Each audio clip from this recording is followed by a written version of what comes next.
Hello, welcome back to Jake Reads Comics. I guess that's, I believe, the title we're going with, and I'm back with you again to go over some more comics. As always, this is brought to you by Astounding Tales, the comic I write and Ray Griffith draws, does all the art for. These videos are to help promote that project. So Astounding Tales issue number 2 is coming out shortly. Issue 0 and issue 1 are already available. So today, from my personal stash, it's not a super valuable comic, but definitely one of my more prized comics. It's Uncanny X-Men 127, signed by Chris Claremont. So this is a John Byrne and Terry Austin issue, covered by Byrne and Austin. This is kind of considered the golden age of Uncanny X-Men, kind of the ultimate collaboration. This is right in the middle of the Proteus saga.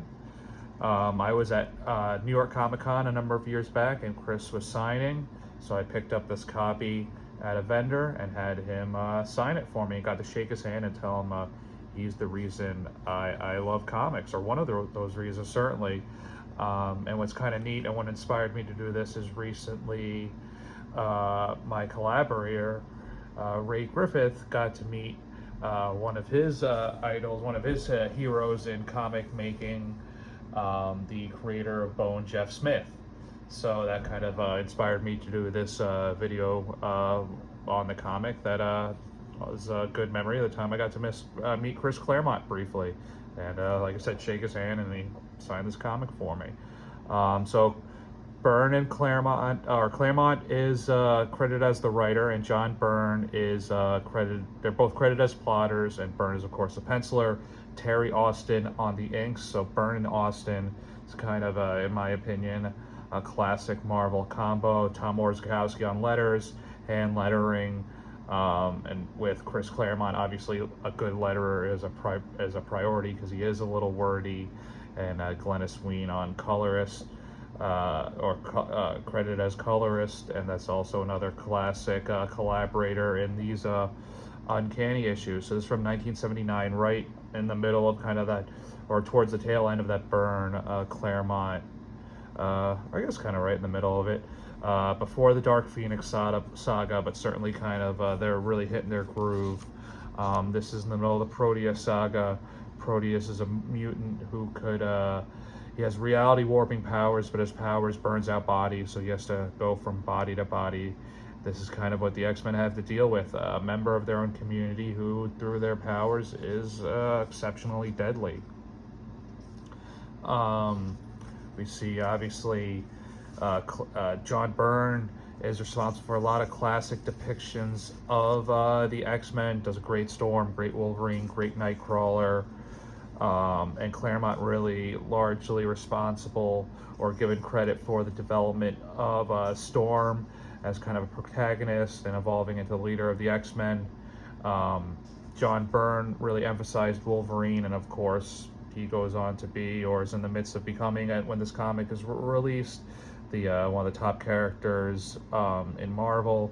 We got Nightcrawler, who was one of Dave Cockrum's favorites when Claremont started his run one issue after, or the issue after Giant Size number 1. So here we do see Proteus, John Byrne giving us these cool creepy eyes, let us know that he's a possessed character. Proteus does have one weakness, and that's metal.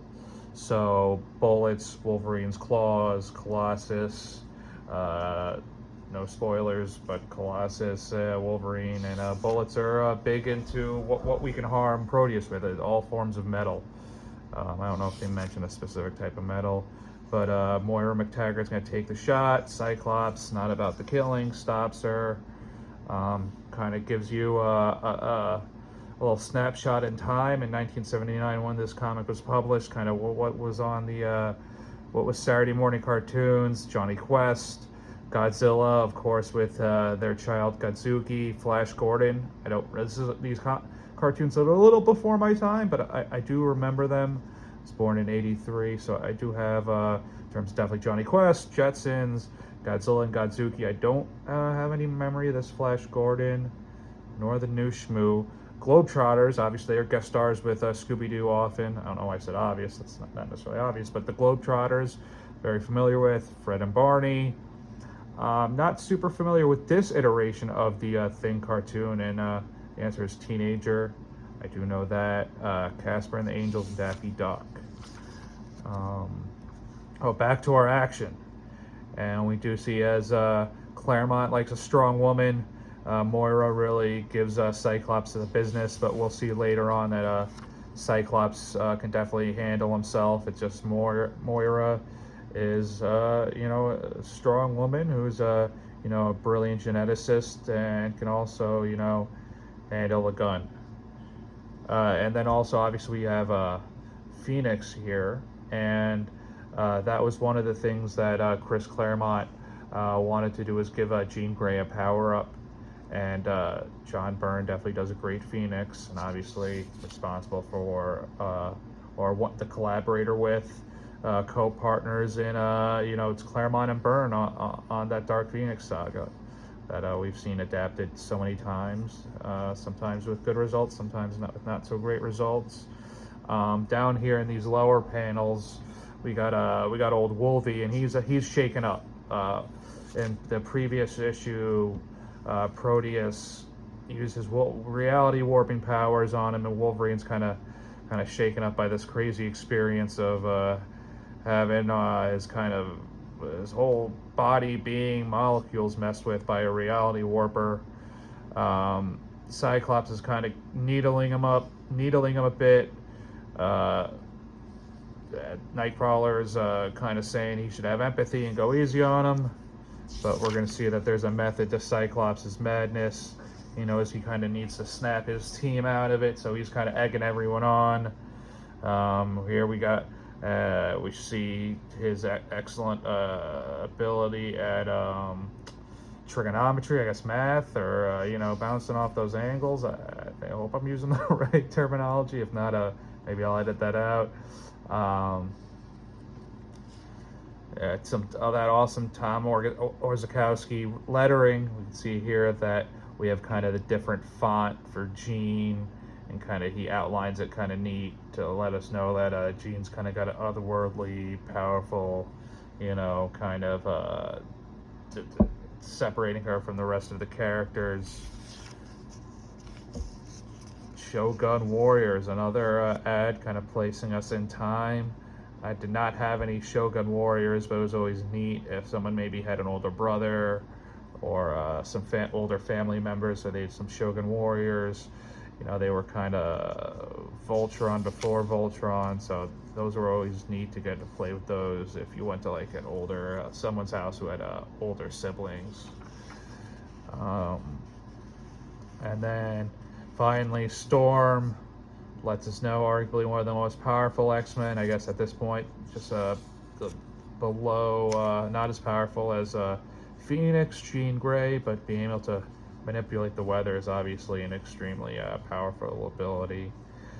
And here's Cyclops saying kind of peace, uncle, explaining that he was trying to get everyone fired up and getting their heads straight. Kind of odd story mechanics of story logic, but also this might be just Byrne wanting to do some action. He that's something that him and Claremont kind of butted heads against, that he felt that Claremont wasn't giving him enough action to draw, and they kind of butted heads, and obviously couldn't keep the collaboration going. But these are some great comics. So we see Proteus taking hold of another body here. Byrne can always do kind of a cute girl. Just good at doing teenagers, adults, and it's kind of one of the things that some artists aren't great at, distinguishing ages. Byrne's good at that. Obviously here you see, an older middle-aged man. It's Moira's ex-husband who's an abuser. It's definitely made explicit during this arc. I don't know if they say specifically that he abused her in this issue, but he's kind of a jerk, Proteus's father, and Moira's ex. Another, here's a classic. There's Stan. We'd see some of the issues that were big in this era. We got Hulk, Conan, Fantastic Four, and the Amazing Spider-Man. So here's Stan pitching some titles, July '79. But Proteus, he's angry at his mother, but he's going to come see his father. That doesn't really bode well for Proteus' father. Jean feels the psychic backlash of Proteus killing again. But we can see here how powerful Phoenix has become, the power-up that if you've read Stan and Jack or Neil Adams and Roy Thomas X-Men comics, Jean Grey had trouble just levitating herself. At first, in the Stan and Jack comics, she couldn't even do that. She was moving like objects, like books and stuff. Later on, she could sort of fly, but never really do feats like this. And that was one of the early things. Issue 100, Jean becomes Phoenix. That she gets the power up. We see Proteus. He's a reality warper. Turn in. I guess it was a rifle, or no? It's the car wheel was turned into a snake.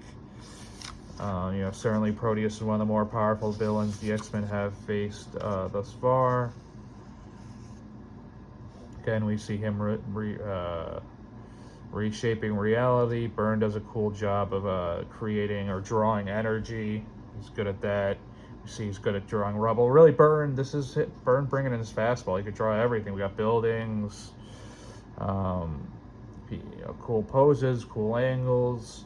So Byrne and Terry Austin, and also the newsprint. I can't speak enough to how the color picks up the newsprint, or the newsprint picks up the color.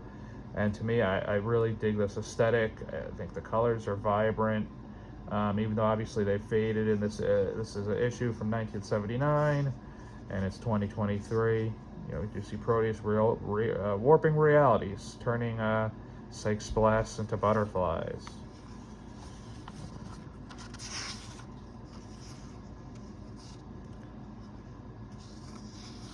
Oh, selling Twinkies. I was gonna say fruit pies. Captain Marvel selling Twinkies,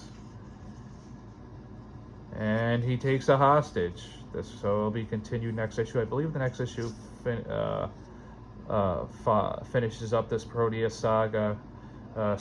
Major spoiler alert. For people who are curious, I'm gonna spoil it, but give everyone else fair warning. I'm gonna count to 3. And then I'm going to kind of tell people what happens if they're curious at what happens. But you should read the next issue of Uncanny X-Men to find out yourself. And it is that 1, 2, 3, Colossus ends up killing Proteus. This is a bit major because Proteus is vulnerable to metal. And Colossus is the only one at the time that can stop him. This is a major character building for Colossus because when we first meet him, he's the peaceful farm boy. From the Soviet Union, and then slowly, as he is a member of the X-Men, death becomes more and more a part of his life, and that's something that he has to deal with. So that's Uncanny 127, Claremont, Byrne, and Austin. Tom Orzechowski in there too. Classic X-Men comics. Hope you guys dig it. I'm going to be doing some more Uncanny later in the Claremont run. I'm going to do some Jim Lee, Chris Claremont comics. So stay tuned for that.